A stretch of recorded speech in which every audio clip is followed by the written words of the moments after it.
Hey y'all, welcome back. We are going to do a video today. I wasn't sure when I was going to do it, but we are going to review the YESWELDER 205DS. We picked this thing up literally last week. Amazon delivered it to us in 2 days. I don't even think it was Prime. It was $400, and yeah, I used it a little bit on last week's video. Welding up some basically frame rail here on the Subaru project, but I haven't really done anything heavy like we're going to be doing here. So I wanted to do a little weld test. It obviously, like anything else that requires the use of any sort of tools, even sports, any use of any sort of outside objects helps to have practice and know the tools you're using. So what I have here is some little pieces of 1/8 inch. This might even be like 3/16, but I'll have to measure it just to double check. But yeah, so we're gonna do some weld tests on here, run a couple beads, play with some of our adjustments here, lots of different things. So let's plug it in and go at it. So although you can run this welder on 220, we are going to be running it on 110 today. We just have this plugged in. Yeah, that's all we have. So it'll work. We've got our tank hooked up here. We've got, I think, about like 10 to 15 CFM dialed in on there. Cool thing is once we plug this in, we do have this cool little button on here that says gas, and we can actually test our gas flow. So if we go ahead and check it out here, we can check our gas flow. We're a little high, but we can test it just to see where it's at. So kind of cool. You can test it without having to feed any wire through, waste any wire. It's really cool.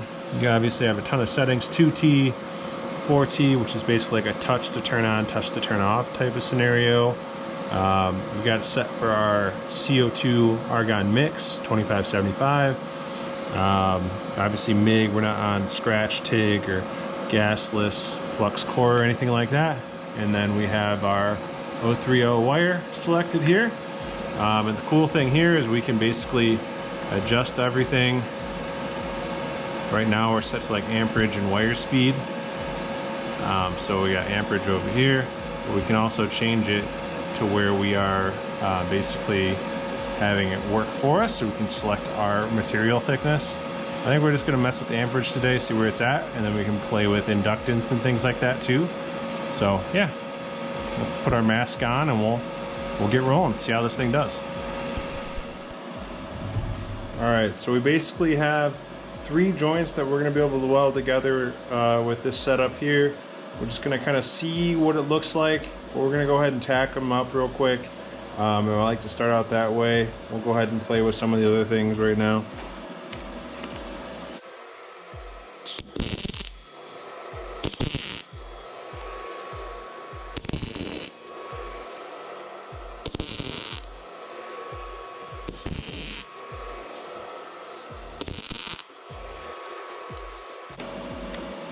All right, so right now, I basically have everything cleaned up.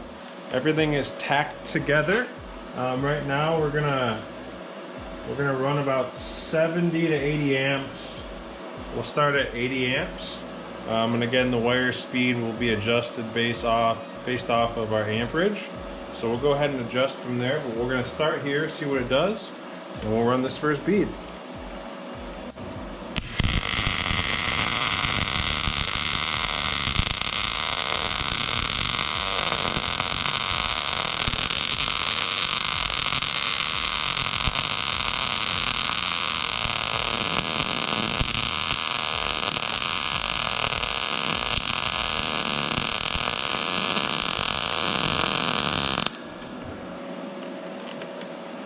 All right, so overall, first bead, it's a little bit tall, but it is just a butt joint. So I want to see what happens here. I want to run the same amperage, but what I'm going to do is I'm going to turn the inductance up. So let me just play with this a little bit here. So we're actually gonna, we're gonna leave our inductance, but I'm gonna turn up the voltage. See what that does.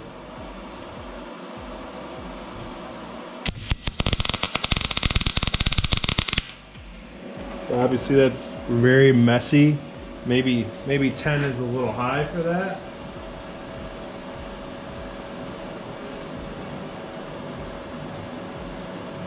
So you could hear how it got very spattery.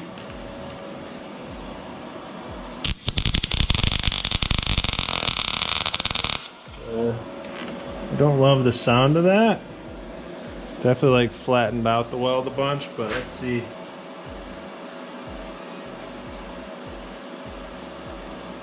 Go down to 2.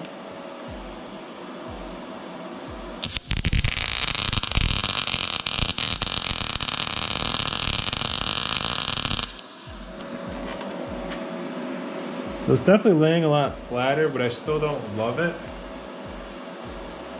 It just doesn't sound clean. So we're gonna try to go to -5.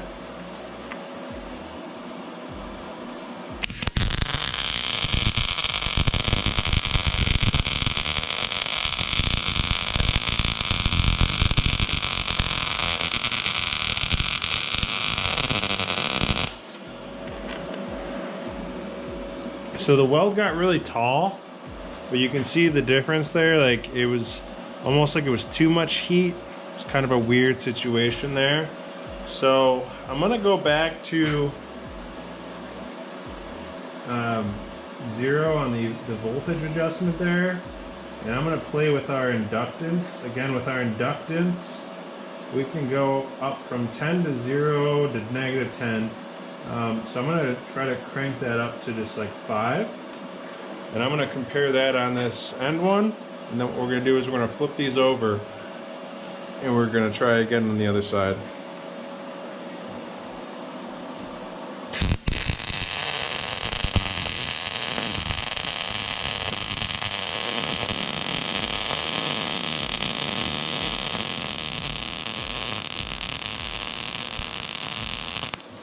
Wow.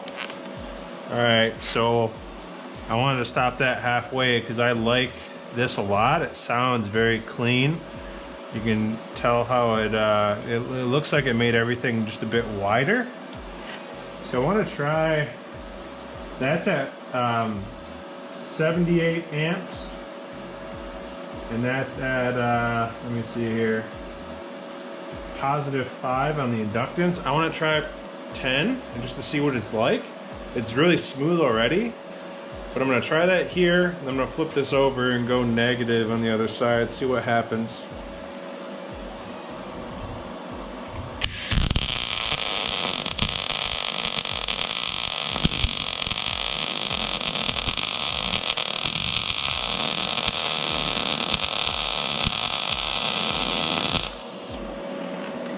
So that was at a 10. You can tell that really getting a lot of heat into the metal, really penetrating there. So I'm gonna flip this over.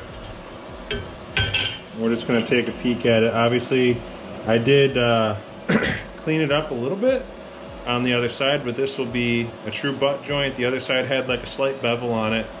So I'm gonna let this cool for a few minutes, and then we're gonna give this another shot, playing with that inductance some more.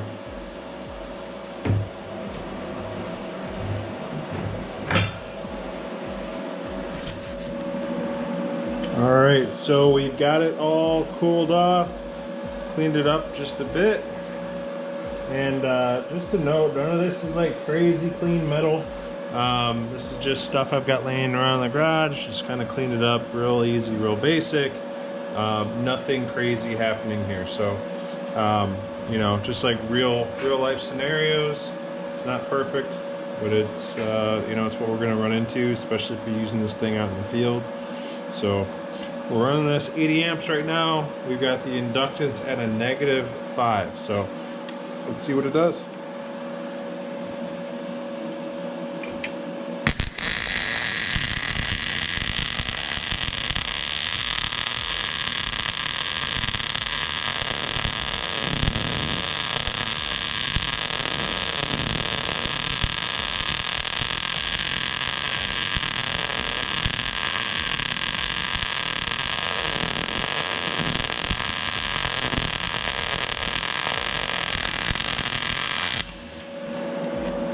Alright, so inductance at a -5. It's a little crooked, obviously. It's kind of hard to see the groove there, but really it's just a very tall bead. It's not bad, it's fairly hot, but it's just a very tall bead, so not really what I'm going after, but just for the sake of science here, we're gonna go for a -10. We'll run a half a bead here, and then I'm gonna go back to what I think I should be closer to, and we'll kind of start there.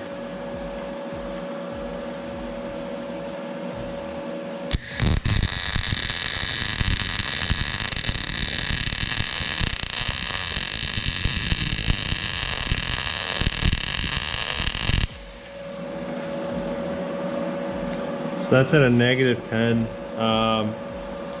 Not super clean.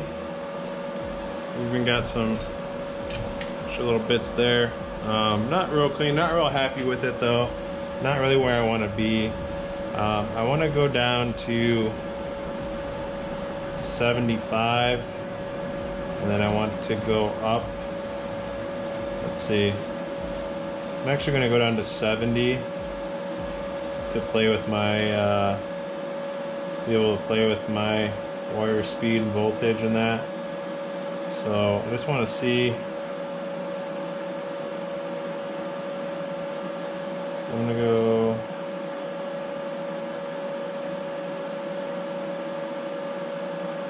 up 5 on my voltage, and then I'm going to turn my inductance up to 5 as well. So basically like +5 on my voltage, +5 on my inductance. We finish this bead out there.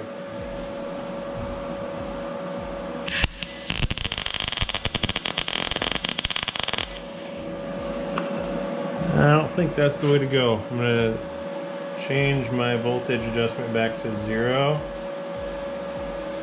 and leave my inductance back at 5.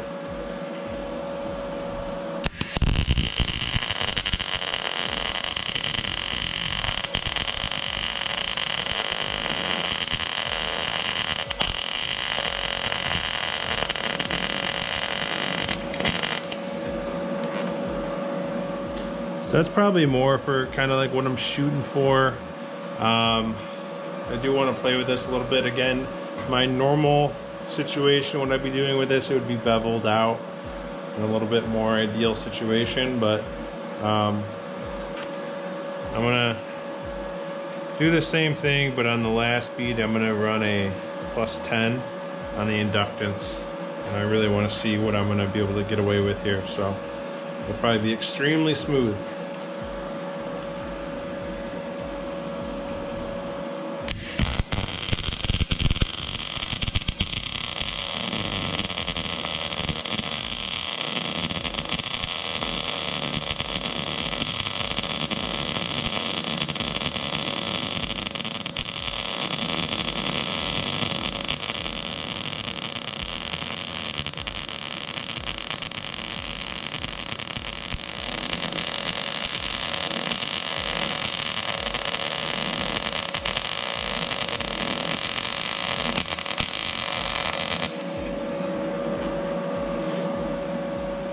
So yeah, not too bad. You can tell it started to get a little hotter at the end there.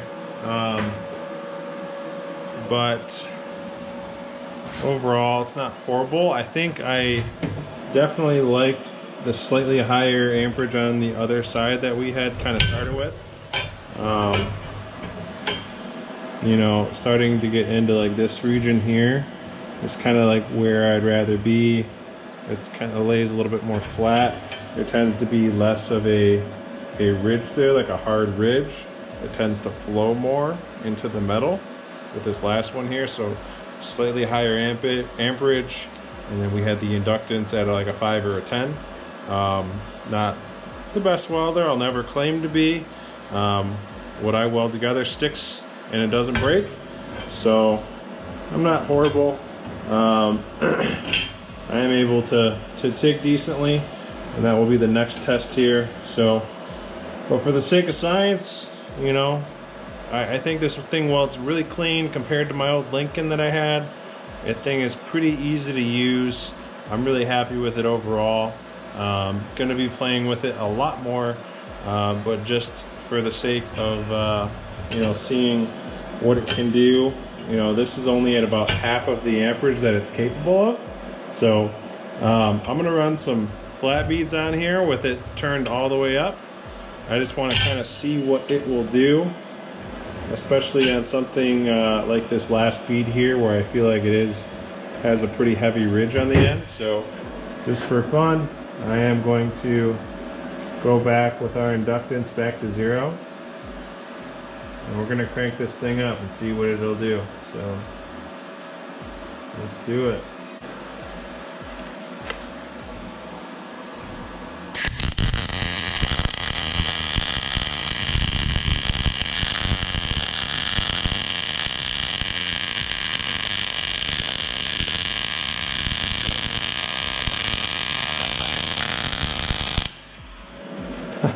Yeah, I got really hot. But this is exactly what I'm talking about. This machine is extremely powerful. This is only on 110 volts. It's really amazing. I wouldn't expect a weld really of that size and that heat, that amount of heat, even though there was some heat in it already. To put that amount of heat into a piece of metal that is decently thick, that is pretty impressive. I have no problem thinking that this thing could handle 1/8 inch. I bet you on 220, I'm sure would have no issues welding 1/4 inch. You know, especially if it was nicely cleaned out and had a nice little bevel on it. No issue thinking that this thing would effectively stick it together. So really impressed, really thoroughly. Just, you know, looking at that last weld, it had some power on it. So, you know, I think it's definitely a capable machine. So again, guys, this is the YESWELDER MIG-205DS. Basically, this thing is a 3-in-1 stick MIG and scratch TIG welder. This was just the MIG test. So we're going to be getting our TIG torch. We're going to be getting everything we need to get that done. We need a tank, and obviously we need, you know, tungsten, and we need some filler rods and stuff like that. So we're going to get all that. We're going to be able to test this thing on basically all of its different, you know, capabilities.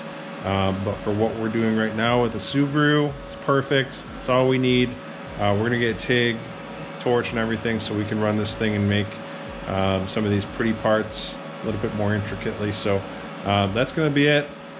Check out YESWELDER.com. I think, in my opinion, it is a great product.